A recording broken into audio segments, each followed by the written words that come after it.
Hey, so I'm here to talk about something that I think is probably pretty important as a young man, 20 years old. I just watched Brett Cooper's video on young men and why they aren't moving out of their parents' house or why they're resigning from growing in independence and putting themselves out in the world. And the video itself, when I watched it, was kind of took me aback. There was a lot of anger and frustration expressed at young men without really looking at the issue for what it is. So, what's the issue with young men today? One of the biggest issues is that a lot of them are, and I know this because I've done it a lot too, a lot of them online all the time, scrolling through social media, watching YouTube, watching Netflix, watching whatever, gaming a lot, and pretty much only focusing on that instead of trying to grow in life and expand their lives and make them into something bigger and something better than they are. Um, and living at their parents' houses and apparently not working either. Uh, that's something I saw, which not super surprising, but pretty ass to see. That a lot of young men aren't working and are just living with their parents and kind of living off of them. And I mean, I live with my mom right now. I gotta put that out there. I think one of the reasons for this, why men are living at their parents' houses, and I think this goes for pretty much everyone that still is too at this point in time, is the economy's pretty shit. I mean, like, I can afford it right now with my job. I can afford to move out, but I'd rather not because that would be like 40% of my income every single month just going to pay for a place to stay when instead I can cut that cost out of my earnings entirely by living with my parents, still paying for my bills and everything like that. But rent, like the cheapest rent around me right now, you definitely find cheaper, but really shit places for like a decent apartment is like around $800 a month. It's a lot of money a month just to pay for a place to live. So I understand from that point why a lot of young men aren't moving out of their parents' places. That plays a big factor. If you can't save up money, like I said, like you could still save a decent amount, like a small chunk a month if you moved out, but it's pretty fucking hard unless you're making a lot of money, which is really hard to do right out of high school. So if you're not going to college, then it's pretty difficult to get by moving out and living on your own, just working a regular job to afford it. You could do it, but it costs a lot of money, and instead of putting that money towards savings or investing that into something else, you're paying to rent instead of like putting money down on a mortgage so that what you're actually putting your money towards isn't just to temporarily stay at a place, to temporarily have a temporary location. It's it's doing that instead of putting money towards a house so you actually have something that you own, some property, something that you can build a family at or build a life at or garden to make food. We don't really have that unless you've gone to college and are able to find a better paying job. And so that's one of the biggest issues that she talked about.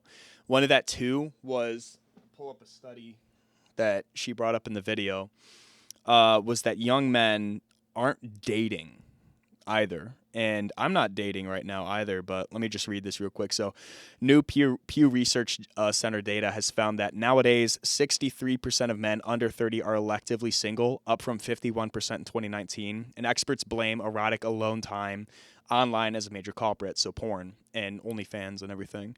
Young men are watching a lot of social media. They're watching a lot of porn, and I think they're getting a lot. This is a quote, and I think they're getting a lot of their needs met without having to go out. Psychologist Fred Rabinowitz told The Hill, and I mean that's definitely true. I haven't dated since I was 16.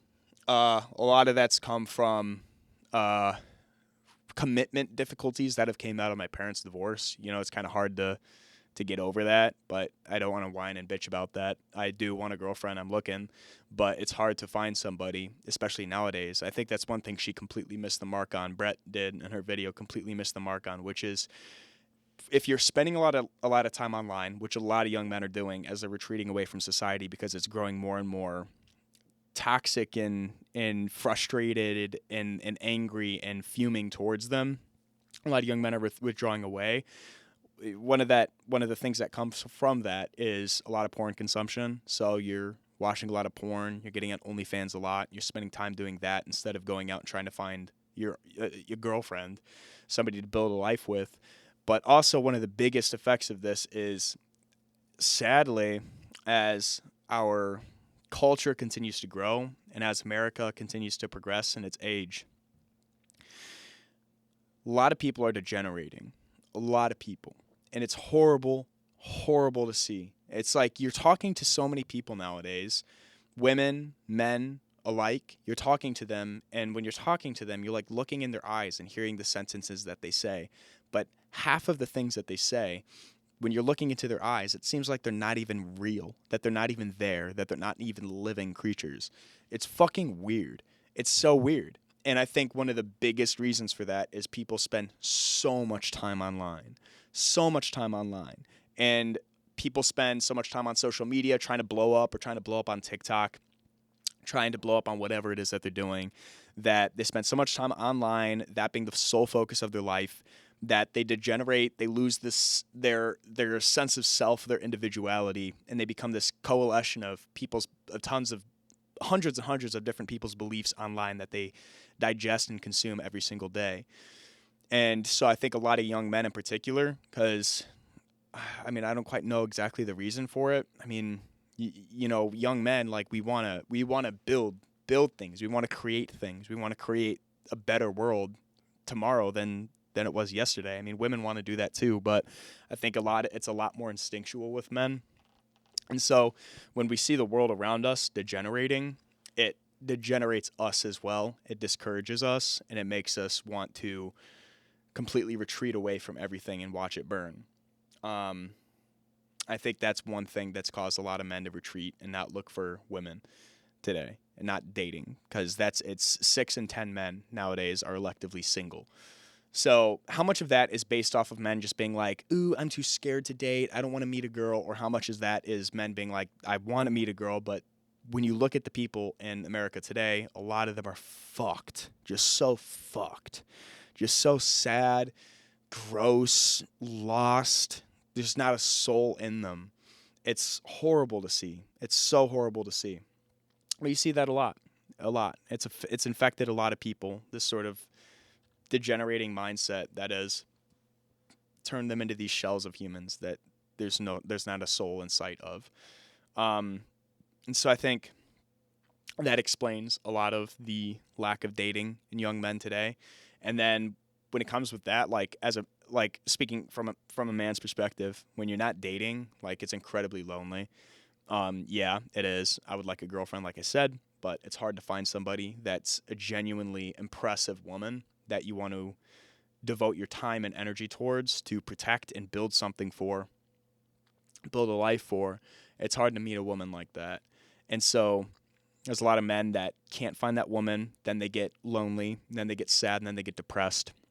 And then they turn to the internet and social media and OnlyFans and porn to fill that void.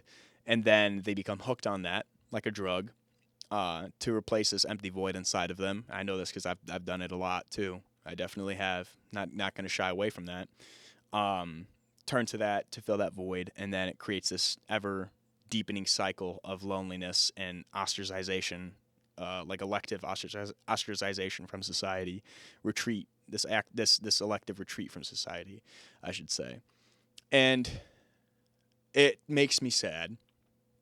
Now, my life is my life, and I want to grow my life into what I want it to be. That's a change that I've experienced pretty recently, and my life has started to definitely take a turnaround from where I saw it kind of headed.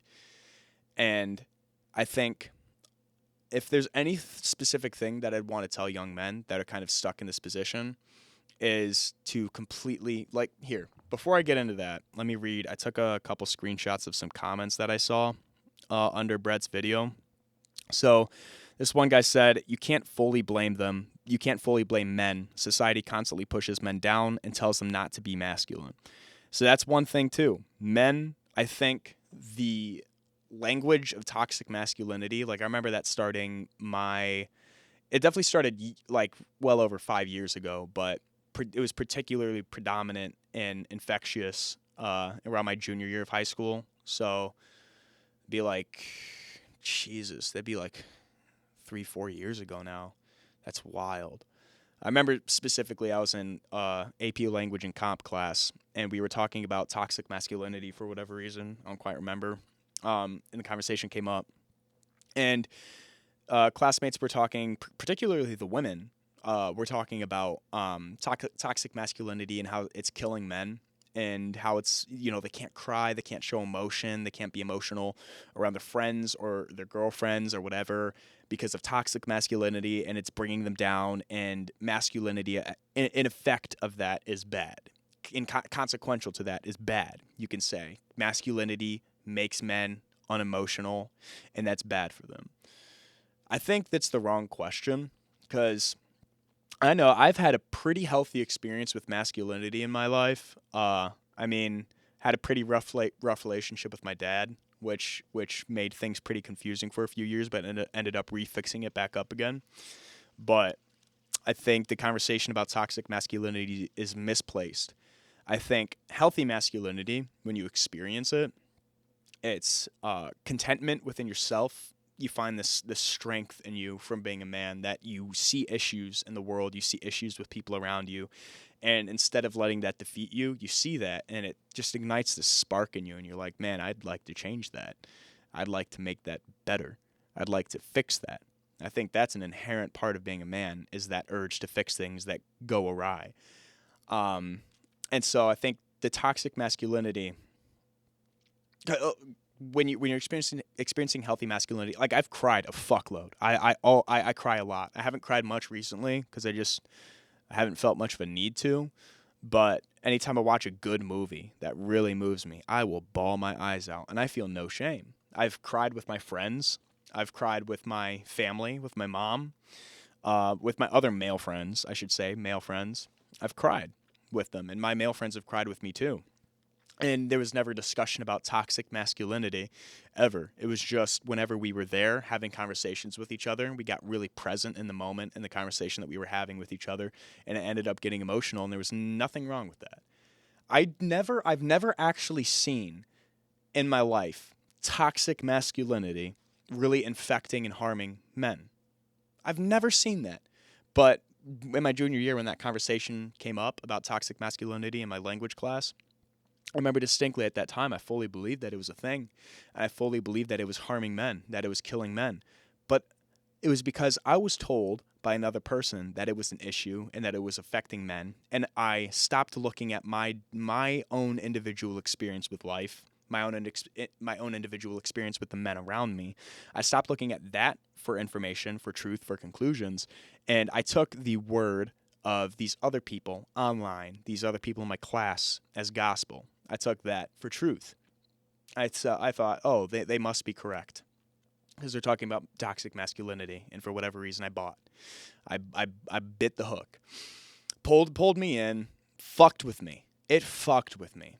I went completely down this different route that demolished all of this progress I'd made in my life as an early child, even fighting through all of these horrible emotions and these horrible experiences I had with my family through the divorce and everything. It was rough, and I fought through that, and I grew and I thrived, because instead of watching bullshit online that told me, oh, you were manipulated, you were abused, you have childhood post-traumatic stress disorder now, you have anxiety and depression now, you might have an eating disorder now, you have chronic depression. Instead of looking at that shit online, because I didn't even know that was a thing online, instead of looking at that, I naturally turned to other things. You might have heard of Wim Hof. He's this what is he, Norwegian, from Norway? He's from one of those like Scandinavian countries or somewhere around that. Fucking wild, awesome guy. I got into him learning about his life when I was how old was I? It's probably like 14, 15 at the time. And he created the Wim Hof breathing exercise, as he calls it. Now, his wife killed herself. Or did she kill herself? Yeah, she killed herself. His wife killed herself. I don't remember why. Just maybe suffering from depression. It's really not sunny over in those countries. So, weather, depression, that happens, and it's definitely real. But regardless, she killed herself. And it fucked him up bad. I mean, you can't blame him. If I could imagine if this wife that I loved killed herself, I'd be pretty fucked up too. But anyway, he suffered for a while, and one day he was walking in the park, and he saw this frozen lake. It was winter out, it was snowing. He saw this lake or pond, and it was frozen. And he thought to himself, for whatever reason, I want to jump in that. I want to jump in that freezing fucking water. And so he did. He took off his clothes, broke through the ice, jumped in the freezing water, and he stayed in there and breathed, panting like crazy because you're frozen and your body's trying to regain control over its breath to fight this incredibly dangerous temperature. And then he did. He got control of his breath and he sunk under the water and he saw I don't really believe in this stuff, but he saw like the chakras and everything, and he experienced this profound euphoria from breathing, controlling his breath in the water. And so he developed the Wim Hof breathing exercise, which is, it has to do with cold exposure, but you can do it without cold exposure. Pretty much 40 intense breaths, like that, in and out, 40 times. On the 40th, you exhale, you hold your breath for as long as you can, then you take another breath in. Once you have to breathe, hold that for 15 seconds, exhale, restart. You do that for like 3 cycles. That's the Wim Hof breathing exercise in a nutshell. You do that in the cold too. So I was experiencing a lot of fucked up shit in my early childhood, and I found that online. And I started doing that. I would go out in the snow, lay out in the snow in my fucking underwear, and I would just breathe. And I learned about space. I fell in love with space as I learned about it. Mars, all these other planets and extraterrestrial solar systems that are out there, exoplanets, everything. TRAPPIST system. The TRAPPIST system, it's like 36 light years away, and like fucking 6 of the 8 planets in the solar system likely, quite possibly they do have the conditions to have life, and therefore are quite possible that there's fucking aliens there. I was looking at this shit as a kid, instead of looking at the toxic bullshit that we see online all the fucking time. All the time nowadays. I don't know why it's there. I don't know why. Because I experienced a lot of rough shit, but I didn't whine about it because I didn't think to. Instead, I got online and I found beauty. I found people that encouraged me to be better, to find myself, to grow, to be a stronger man, to be a stronger person, to fight through the bullshit that I was feeling, and I did. And it felt great. But then out of nowhere, people started talking about toxic masculinity, and it destroyed all of that progress I made because I felt like, oh, they're telling me that I experienced all of these bad things, that, oh, being a man's bad, and therefore I must feel bad about being a man. Toxic masculinity is real. If I'm masculine, then that's toxic, and that's bad for me. And that fucked me up, fucked up all the progress I made. And so I think that's one thing that for certain is happening today. The idea of being masculine, of being a man, is being attacked. The phrase, even if you say, like, I want to be masculine, people like, ew, they like cringe at that. Ew, you want to be a man? Ew, you want to be masculine? Like, yeah. It feels good. It feels good. Like, why would you tell me otherwise? And I think a lot of men today, what I got from that comment, definitely, a lot of men today see that and hear that all the time online because they're online all the time. They see that, and it brings them down because all they hear is negative shit about being a man. And let me go to another comment now. So this is another thing that another guy said. To any young men out there, never let a woman tell you how to be a man. I don't know why so many women these days feel the need to tell men what but do not. Oh, let me go back. I don't know why so many women these days feel the need to tell men what is what, but do not listen to them. They don't understand, and they never will. It's not their fault, but it's disingenuous to pretend to understand. I think, like you can definitely empathize. As a woman, you can empathize with being a man. You can try to understand that. And you can definitely understand what it is to be a man to an extent, because I think all men and women, there's this mixture of masculinity and femininity within each and every one of us, But men typically have way more masculinity, and women typically have way more femininity. But what I get from this is just thinking back to my language class. The chicks getting up in class and saying toxic masculinity it's a real thing and it's hurting men. And I bought into it, like I said, instead of being like, whoa, wait, I don't know about that. As a man, I feel pretty all right being a man and following the beliefs of what it is to be a man. It feels pretty all right. And I think like that right there, you see a lot of young men see that. They see women telling them what it is to be a good man and not, like, especially on like fucking podcasts. Like I guess you could consider this a podcast. Like I do upload this on my podcast. I hope it doesn't get mixed up in the nasty shit that are on podcasts today, but I hope it doesn't get mixed up in that. But regardless, it's out of my control. I don't care. I'm going to share information. You take from it what you will. But a lot of podcasts today, people come up and they talk randomly. Random people with no credentials, no effort they put into trying to figure these things out. And they say wild things that are controversial and that are sentences you'd see in the headline of a newspaper or something like that really grab people's attention because they're trying to blow up. So they say wild things to attract attention so that they can blow up and make money off of a channel or a podcast. And one of the effects of that is you have people that are ignorant but have a massive following.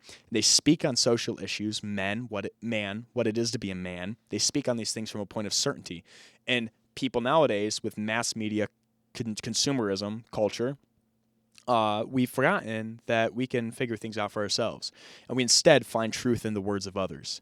That's where a lot of this is gone. And so you hear people try to tell you what it is to be a man, what's good or bad about being a man, and you take that you take that as gospel instead of figuring it out for yourself. That's what I get from that comment. And then there's another one here. When society constantly screams at you that you are toxic, not needed, and your feelings don't matter, it takes a very strong personality to go out and achieve despite that. Our society essentially hates men at worst and doesn't care at best. That's a tough place to grow. And again, I think that ties right into, yes, that's what you're going to get if you're online and you're listening to what all of these random fucking people have to say and you're taking that as gospel.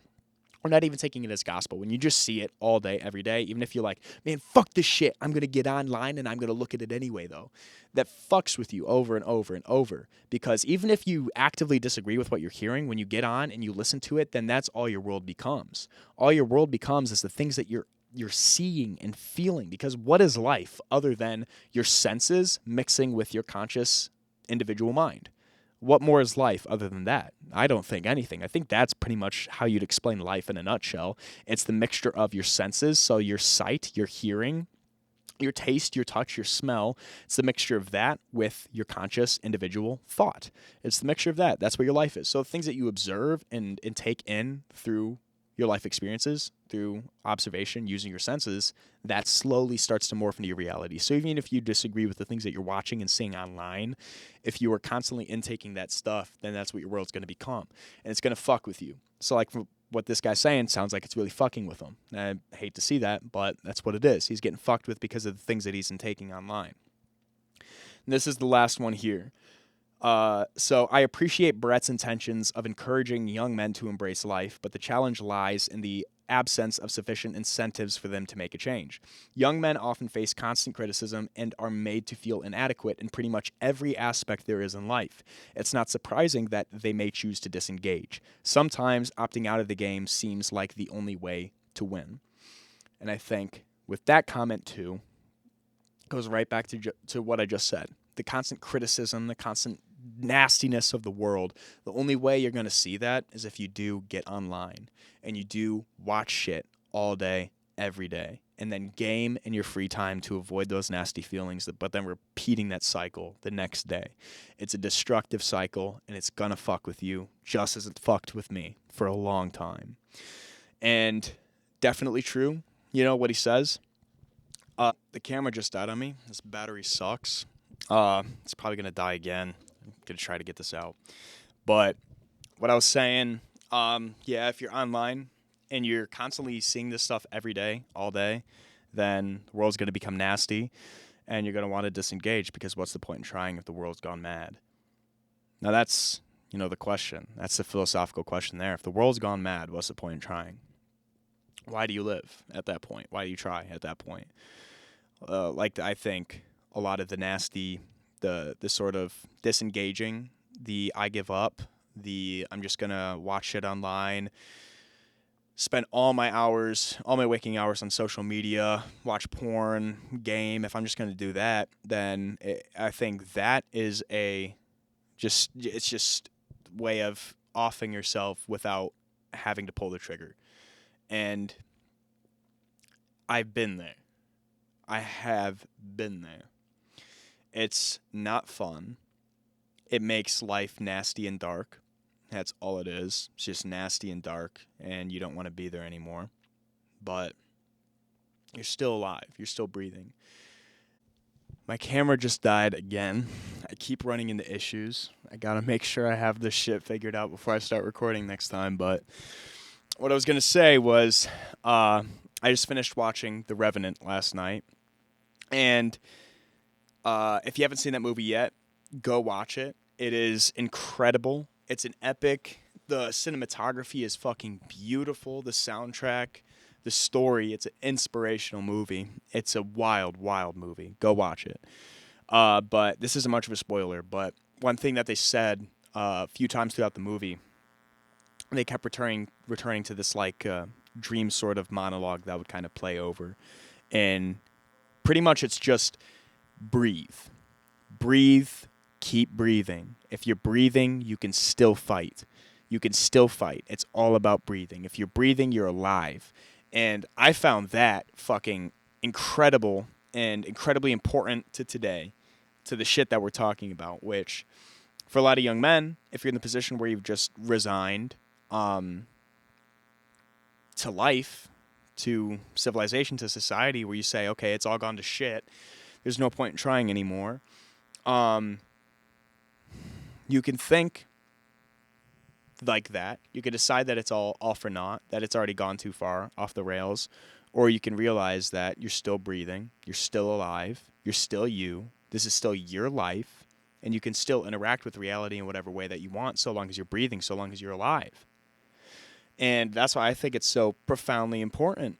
And if there's a lot of young men out there that have given up, you can make one of two choices in the world. Since you're still alive, since you're still breathing, since you're still existing, you can make one of two choices. One of those is to resign and to continue to resign to reality, to life, and say, oh, it's all for naught. Everything's gone awry. Everybody's going off the deep end. People are going off the deep end. Civilization's already pretty much fucking ended. Everything's dark. People are horrible. The world's horrible. And it's all fucked. And if that's the case, then what's going to happen to the rest of the world? Well, if people resign like that, then the world's going to continue to deteriorate. What we see today is instability in society, in culture, and this instability will continue to grow if people resign.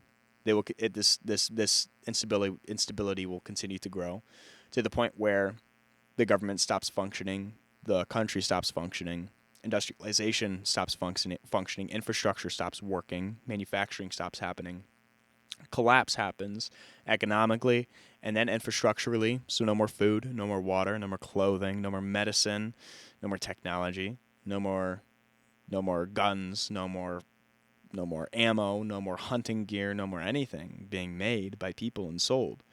And then a lot of people would be left to their own devices. And there's not enough people today that know how to handle themselves when it comes to living on their own, being self-sufficient. There's not many people. So there'll be a lot of death, a lot of destruction, a lot of darkness, a lot of sadness, a lot of pain and suffering. And then humanity will enter another dark age where it will either die out or rebound. But by then, who knows, maybe we've waited so long that an asteroid comes and ends up killing us all off entirely because we didn't try to figure our shit out now and take advantage of this moment of aliveness that we have as a species to try to become something wonderful and something great and profound. So that's what will happen if people start resigning. Now, you can make the decision, okay, like if you think that's fine, then so be it. But if you don't think that's fine, if you think, man, fuck, I don't like the sound of that, then you can go down the other road. You can make the other decision, which the other decision is, yeah, things are getting kind of crazy. Things are getting kind of rough, but I don't want that. I don't want to let the world crumble. I don't want to resign because I am alive still and I'm breathing still, and I do want to create a good life for myself. I want to create something. I want to make the world better. So you have those two options. One's to resign, one's to keep trying. And I personally think the latter is better because while you're existing, why the fuck would you give up? Like, why the fuck would you give up? It can get so much better if you do work to create that better world yourself. And when you do actually start working to create that better world for yourself, you understand like a lot of the pain that you're feeling now, it starts to wash away. A lot of the suffering that you're experiencing now, it starts to wash away. And things start to improve, your life starts to improve, even if things are getting dark. Like when you're actively trying to make things better, it's like fine, because you're putting in the effort. If it works out, it works out. If it doesn't, it doesn't. But at least you're trying, and that's all you can ask for.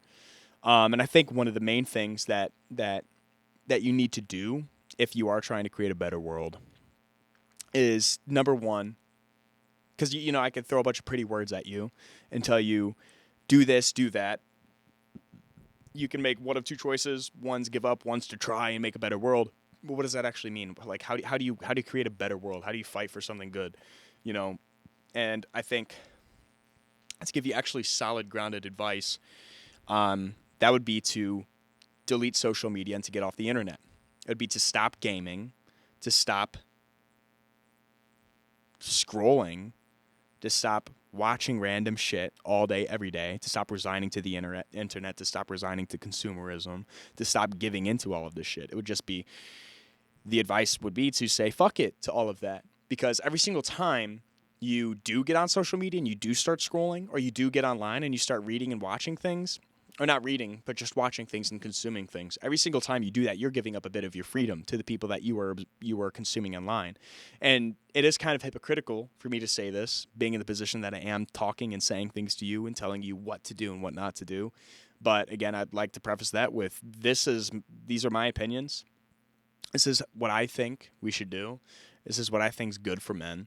And you can make, as an individual, you can take what you want from this and say, oh, I kind of agree with him here, or I kind of agree with him here, and take little pieces and apply that to your life. Or you can say, no, this dude's crazy, and not listen to it. And if that's the case, then so be it. That's fine. You make your own decision. I'm not here to tell you otherwise. Everybody's their own individual person. You make your own decisions. But I do think that there could be some value that some people could get from this, and so that's why I'm sharing this. There's some value that comes from the internet. Some, definitely. The internet can be a great thing.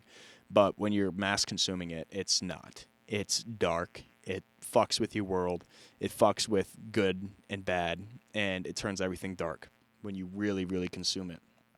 And social media is just the biggest nasty factor of that. I don't have it. Every now and then I'll get it back just to see what's up. I'll get Snapchat back because some of my friends are only on Snapchat. Just talk with them for a bit, but then I delete that. But ultimately, I think you should keep that deleted as much as you possibly can. Delete social media, delete Snapchat, TikTok. Fuck TikTok, man. Delete it. What's the fucking point? It serves you no point. Like, oh, it's educational. Like, that was my excuse that kept me online for the longest time was, oh, it's educational. I'm learning things. And yeah, like I said, you can learn things online. You definitely can. But for the most part, you're not. For the most part, it's just consumerism. And I kept thinking that, though. I knew that. I knew, yeah, a lot of the shit that I'm doing online is bullshit. But every now and then, I learn some stuff. It's good. It's probably fine. But then I read a book. And I've read a few books throughout my life. Not very many, though. And I started reading a fuckload now, though, at this point in my life, reading any book that I can that seems good. And I'm telling you, if you do want to learn more about the world and become more educated and more knowledgeable, more wise, strong in the brain, then read books. Social media in no way can be more beneficial to growing your brain and educating you more than reading can. Buy a fucking textbook. Like a college textbook on some field you want to study. Buy a textbook and read it, dude. It's wild. I did a video on this before, but I read Peter Zeihan's book on geopolitics. The End of the World is just the beginning. It's all about geopolitics. It's fucking incredible. So much information, I've forgotten 95% of it. But regardless, it taught me a lot. And it's definitely college textbook level read. It's wild. But you can just buy books like that and read them on your own. And, oh, my God, you learn like crazy.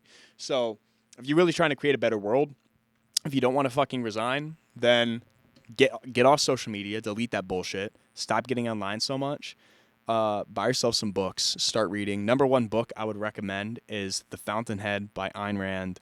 That is an incredible book. I believe every single young man should read. If you want to take some things from it, take some things from it. If you disagree with it, you disagree with it. But I think even if you disagree with it, regardless of whether or not you disagree or agree with her philosophy and the things that she says, the things that she believes, there's immense value that you can take away from reading. And even just the process of reading, you're constantly absorbing sentences, stringing words together, and decoding them in your brain to formulate an idea through words that are just printed on paper. It makes your brain better. It makes you better at thinking and better at piecing together ideas and better at having conversations with people. And all of that just improves your life immensely. And so I think that's the number one thing. Your world gets dark if you're online a lot, which all of us are. Gaming, too. Gaming's a waste of time. Unless you're doing it with friends every now and then, it's a waste of time. No solo gaming. Just get off all of that shit and start reading. Just start reading. That's my biggest piece of advice. I think that's the number one step that a lot of young men need today, because I've been fucked in dark places many times in my life. Many times. And one thing I can say that's worked like no other is what I'm doing now, which is not being on social media and reading books and working, putting my effort towards saving up some money while I'm at it, saving up money, getting back home, working on my book, reading, hanging out with friends, staying off social media. It's not bad. Life's a lot better than you realize when you start doing that. When you're just absorbing doom shit online all day, every day, the world becomes darker than it actually is. The world's a lot better than you actually think it is. There's a lot more that you can do than you think you can either. So that's pretty much the advice that I have for young men today. And I hope in one way or another that this helped, that you could take some stuff away from this. I really do. If there's anything I think that's objectively good, though, it's to just get the fuck off of social media and to start reading books. If you want to ignore everything I've said, fucking fine. I don't care. You do you. But I do hope that you get off of social media and you start reading books, because that is how we create a better world for sure. Without that, the world's never going to improve. Without that, the world's never going to improve. For a fact. Unless you become some sort of disciplined god that can handle being on social media and balance it and not let yourself get corrupted by depression and doom mentality, then go at it. But I think it's just much better, much more efficient, much more enjoyable if you get rid of it entirely and you just start reading books. It's wonderful. It's so magical.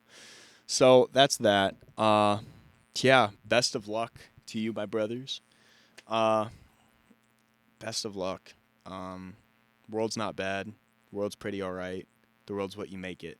We as humans, the world is what it is. It's just this subjective fucking thing that exists in its own right without its own thoughts, and it's up to humans to decide what to do with that, because we can make those decisions, because we can decide how to affect the environment around us. We can decide what to build on the planet, what to build in reality, build rockets to bring us to other planets, to build civilizations there, to improve civilization through thought and critical thinking and sharing of ideas. It's beautiful. So much beauty we can do. It's up to us to decide to do it. So, yeah, you can give up. Sure, go do it if you would like to. But, fuck it, man. I think you guys should hop on this train with me, I think, because it's fucking nice. But, yep, that's about it. Deuces.